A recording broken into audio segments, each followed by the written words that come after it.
సాక్షి అమరావతి టెండర్ల మీద కీలకమైన స్టోరీ ఒక కథనాన్ని ప్రొజెక్ట్ చేసింది.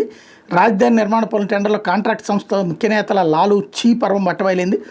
టెండర్ నోటిఫికేషన్లు జారీ చేయకముందే అస్మదీ కాంట్రాక్ట్ సంస్థలతో బేరసారాలు జరిపి అధికారుల మీద తీవ్ర స్థాయిలో ఒత్తిడి తెచ్చి అంచనా వ్యయాలను పెంచేసేలా చక్రం తిప్పారు. ఎంపిక చేసిన కాంట్రాక్ట్ సంస్థలు మాత్రమే బిడ్లు దాఖలు చేసేలా ఆ పనులకి అర్హతలు నిర్దేశించి టెండర్ నోటిఫికేషన్ జారీ చేయించారు. వాటి అధిక ధరలకి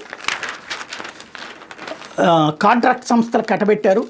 ఏడీసీఎల్ అమరావతి డెవలప్మెంట్ కార్పొరేషన్ 10,081 కోట్ల అంచనా వ్యయంతో చేపట్టిన 35 వనరులని పనుల్ని ముఖ్య నేత అత్యంత సన్నిహితులకు చెందినటువంటి 6 కాంట్రాక్ట్ సంస్థలకు పంచిపెట్టడమే అందుకు నిదర్శనం. 2014-19 మధ్య ముఖ్య నేత తరపున కాంట్రాక్ట్ నుంచి కమిషన్లు వసూలు చేసి ఆదాయపు పన్ను శాఖకి పట్టుబడ్డ అధికారే నేటి రాజధాని నిర్మాణ టెండర్లోనూ కాంట్రాక్టర్లతో బేరసారాలు సాగిస్తున్న గమనార్హం. పనులు అప్పగించి కాంట్రాక్టులతో ఏడీసీఎల్ ఒప్పందం చేసుకోగానే అంచనా వ్యయంలో 10% మొబిలైజేషన్ అడ్వాన్స్కి ఇప్పించేసి అందులో తిరిగి 8% అధికారి ద్వారా కమిషన్గా వసూలు చేసుకునే దిశగా ముఖ్యమంత్రి వేగంగా అడుగులు వేస్తున్నారు. టెండర్ల వ్యవస్థకు జవసత్వాలు చేకూరుస్తూ పారదర్శకతకు పెద్దపీట వేస్తూ వైఎస్ఆర్సీ ప్రభుత్వం ప్రవేశపెట్టిన జ్యుడిషియల్ ప్రివ్యూ రివర్స్ టెండరింగ్ విధానాలు తమ అక్రమాలు అడ్డు వస్తున్నాయని రద్దు చేసిన చంద్రబాబు సర్కార్ రాజధాని టెండర్లో ఆకాశమే హద్దుగా అక్రమాలకు తెరదీసింది.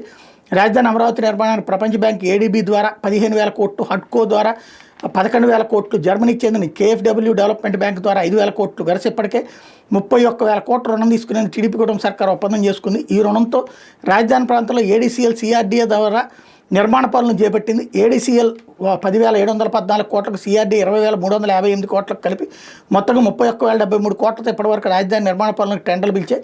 ఇందులో ఏడీసీఎల్ 10,081 కోట్లతో పిలిచిన 35 పనుల టెండర్లను ఇటీవల ఖరారు చేయడానికి వెనకాల ఈ కథ అంతా నడిచింది అన్నటువంటి వార్తని హైలైట్ చేసింది.